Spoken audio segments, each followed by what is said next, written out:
यो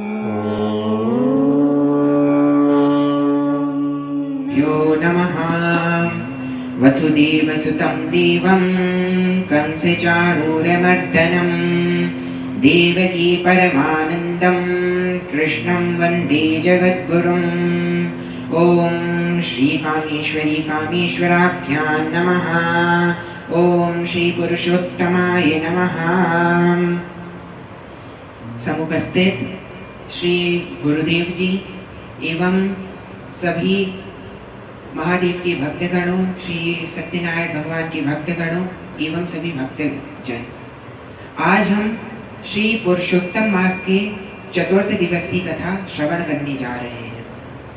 इससे पहले तृतीय दिवस की कथा में हमने यह जाना था कि पुरुषोत्तम मास का कोई भी स्वामी नहीं था एवं इसी कारण वह सभी जगह निंदनीय हो रहा था और कई मनुष्यगण उसे मल मास के नाम से पुकारते थे।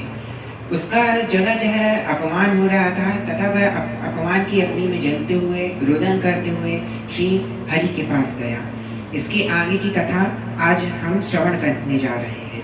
बोलिए पुरुषोत्तम भगवान की जय हो।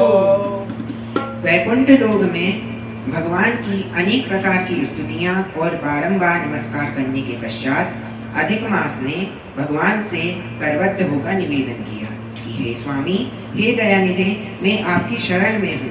बलिष्ठ लोग मुझे मलमास के नाम से पुकारते हैं, मेरा निरादर करते हैं, मुझे स्वामी रहित और मलिन कहकर मेरा निरादर करते हैं तथा कर्मों के निमित्त मेरा त्याग किया हुआ है लोगों ने। हे दीन वत्सल विष्णु भगवान, कंस की कोपाग्नि से जिस प्रकार आपने वसुदेव की पत्नी को सुरक्षित किया था, वैसे आप मेरी रक्षा क्यों नहीं करते हैं? दावानल से आपने ग्वालों एवं पशुओं को बचाने के लिए बहुत ही प्रयास किया था, तो आप मेरी क्यों नहीं सहायता करते हैं? हे दीन बंधु, आप मुझ शरणागत की क्यों नहीं रक्षा करते हैं? जरासंध के बंधन से जिस प्रकार आपने राजाओं को मुक्त किया था एवं उनकी रक्षा की थी, तो मेरे इस शरणागत की रक्षा क्यों नहीं करते हैं? हे दीन वत्सल स्वामी, ग्राह के मुख से जिस प्रकार आपने गज को मुक्ति भी दिलाई थी, गजेंद्र मोक्ष की आगे स्तोत्र भी आता है कि कुछ भी दुष्स्वप्न आते तो गजेंद्र मोक्ष का पाठ करना पड़ता है। उसमें जब गज को सभी उसके परिवार वालों ने भी दलदल से छोड़ दिया था कि आज अब हम भी रक्षा नहीं कर पाएंगे, मगरमच्छ ने उसको पकड़ लिया था खाने के लिए, तब उसने श्री नारायण भगवान को सच्चे दिल से पुकारा था, तो श्री नारायण भगवान ने उसकी रक्षा करे थे। उसी प्रकार ग्राह के मुख से जिस प्रकार आपने गज को मुक्ति दिलाई थी, उसी प्रकार आप मुझे दीन दयाल की क्यों नहीं, हे दीन दयाल, आप मेरी रक्षा क्यों नहीं करते हैं? इस प्रकार भांति भांति से मलमास भगवान से विनती करता रहा। अधिक मास की यह करुण पुकार सुनकर भक्तवत्सल भगवान ने कहा, हे वत्स, तुम अति व्याकुल हो रहे हो। यह महान शोक जिससे तुम व्याकुल हो रहे हो वह कौन सा है? तुम अब शोक को त्याग दो, मैं तुम्हारे अवश्य दुख को दूर करूंगा। जो प्राणी मेरी शरण में आता है मैं उसे दुखी नहीं रखता हूँ, दुखी नहीं रहने देता हूँ। अब तुम मृत्यु की कामना क्यों रखते हो? यह स्पष्ट कहो और अब शांत हो जाओ।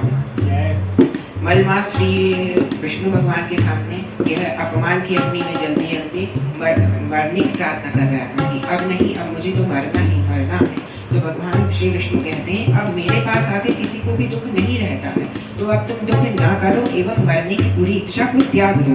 भगवान के ऐसे वचन सुनकर मलमास ने दीर्घ श्वास लेकर कहा कि हे भगवान, आप आकाश की भांति संपूर्ण विश्व में व्याप्त हैं एवं चर एवं अचर रूप में सभी जीव आपके अंदर ही व्याप्त हैं। आप सर्वसाक्षी, विश्वदृष्टा और निरंजन निराकार रूप से सभी प्राणियों के ऊपर निवास करते हैं। क्षण, लव, मुहूर्त, दिवस, रात्रि, पक्ष आदि ये सभी अपने अपने स्वामी के आदेश पाके सर्वदा आनंदमय रहते हैं तथा परंतु मेरा ऐसा कोई भी स्वामी नहीं है जिससे मैं आनंदमय रह सकूं, उल्टा मेरा अपमान किया जा रहा है एवं मेरा कोई भी आश्रित भी नहीं है। इसी इसी से देवता मेरा अनादर भी करते हैं। मनुष्यों ने शुभ कर्मों से मुझे निषिद्ध भी कर रखा है इसी कारण। आंसू बहाते हुए मलमास ने आगे कहा कि हे प्रभु, प्रत्येक स्थान पर सभी जीवों ने से ऐसा भीषण अपमान पाकर मैं अब जीवित ही नहीं रहना चाहता हूँ। अब मुझे मरना है, ऐसा वह बार बार कहते रहा मलमास। तथा अतः आप अपना धर्म देखकर जो चाहें सो कीजिए। अब मेरी कोई भी इच्छा नहीं है, अब तो मुझे मरना ही है। आपको जो उचित लगे वो सब कीजिए। आप प्रभु हैं, मैं एक तुच्छ सा जीव हूँ। बार बार मैं अब आपसे क्या कहूँ, अब मैं मरना चाहता हूँ। ऐसा बारंबार कहते हुए मलमास लक्ष्मीपति के समक्ष शांत होकर गिर पड़ा। उसको इस तरह पछाड़ खाता देखकर संपूर्ण वैकुंठ लोक विस्मय करने लगा। संपूर्ण वैकुंठ लोक में जितने भी जीव थे वह विस्मय करने लगे। नारायण कहने लगे कि इस समय वह अधिक मास ज्यों ही गिरकर चुप हुआ तो श्री कृष्ण भगवान दया से भर उठे और मधुर वचनों से मलमास को सांत्वना देने लगे। यहाँ बीच में आता है कि नारायण भगवान क्या कहने लगे, तो ये इसका वर्णन तृतीय अध्याय में मिलता है। नारायण भगवान श्री नारद को कथा सुना रहे हैं। वह कथा ऋषि मुनियों के बीच वार्तालाप चल रही है, तो ऋषि मुनियों को पराशर मुनि जी यह सभी कथा सुना रहे हैं। बोलिए पुरुषोत्तम भगवान के, कामेश्वर भगवान के, सतगुरुदेव भगवान के, नमो पार्वती पतये, हर हर महादेव।